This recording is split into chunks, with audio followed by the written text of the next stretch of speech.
Welcome to The Explainer. Today, we're diving into a major shift that's happening in the silver market, and this whole story kicks off with a couple of very, very strange phone calls. Calls that hint at something much bigger going on behind the scenes. Let's get right into it. So picture this. Just a few weeks ago, a Canadian mining CEO gets a call. The person on the other end is from overseas, and they make an offer that frankly sounds crazy in a normal market. They want to buy physical silver, and they're offering to pay a whopping $8 over the spot price for every single ounce. And you'd think that was strange enough, right? Well, it wasn't a fluke. On the very same day, his phone rings again. It's a totally different buyer, and this time, the offer is even higher. $10 over spot. These aren't just rumors, by the way. The CEO himself confirmed these calls actually happen. And that right there is the million-dollar question.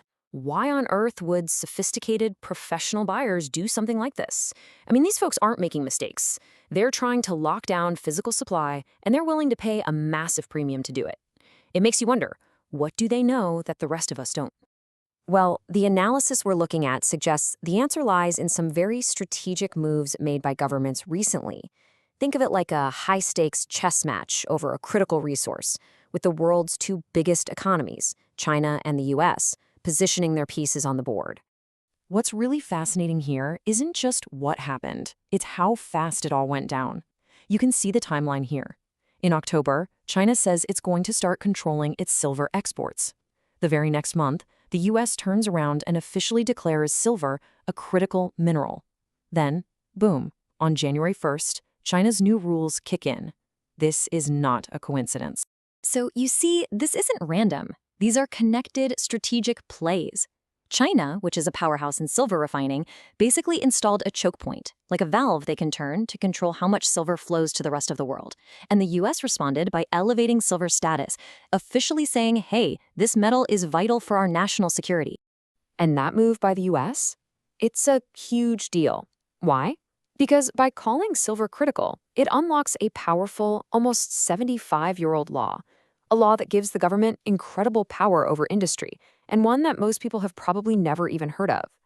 It's called the Defense Production Act, or the DPA.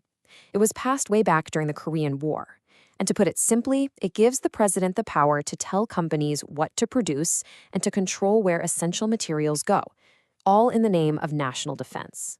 And listen, this isn't some dusty old law that just sits on a shelf. It's been used thousands of times. It gives the government three main powers. First, it can force a company to put government orders at the front of the line, ahead of everyone else. Second, it can fund new production. And third, and this is the big one, it can allocate the supply, meaning it can direct where the material goes. If you like our videos, please like, share, and subscribe to follow us so you won't miss any exciting updates. Okay, so that brings us back to the big question. Why? Why are the world's biggest economies making these power plays over silver right now? Well, the source material points to a very simple but very powerful reason. The world is using a lot more silver than it's managing to pull out of the ground. Just take a look at this chart. It lays the problem out crystal clear. In 2024, the world's mines produced about 820 million ounces of silver, but the world demanded over 1.1 billion ounces. That's a huge gap, and it's not a new problem. And here's the crucial thing. This has been going on for years. Since 2021, the market has been short by nearly 700 million ounces. That's almost a full year's worth of mining production. So to make up the difference, the world has been draining its available above-ground stockpiles. That silver is being used up, not just moved around. So what's eating up all this silver? Well, it's pretty much everything that's building our future. Solar panels are a massive consumer, but so are electric vehicles, AI and data centers, and critical defense and medical equipment. And here's the kicker. For a lot of this stuff, silver is basically irreplaceable. There's just no easy substitute. Okay, so let's connect the dots here. You've got governments making strategic moves. You have a massive ongoing supply deficit. And you have rock-solid industrial demand. When you put all that together, the analysis suggests we're heading for a future where getting your hands on silver isn't just about the price. It's about whether it's available at all. So here's the potential scenario laid out in the analysis. Some kind of trigger event happens, a military conflict, a big supply disruption, you name it. The government then invokes the Defense Production Act and tells mines, you have to send your silver to our defense contractors first. Now, let's be clear, this isn't confiscation, it's allocation. It means the military and strategic industries get first dibs by law, and everyone else, they get whatever is left over. What this could create is a two-tier market. You'd have one channel for the government's priority needs, and then a completely separate market for everybody else, where prices could be much, much higher, and supply could be incredibly tight.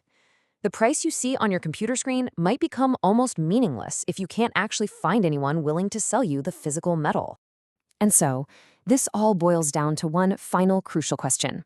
With the world's most powerful governments moving to secure their own supplies of a metal that's already in a deficit, you have to wonder, will there be enough left for everyone else? That's the new reality that we may all have to think about very soon.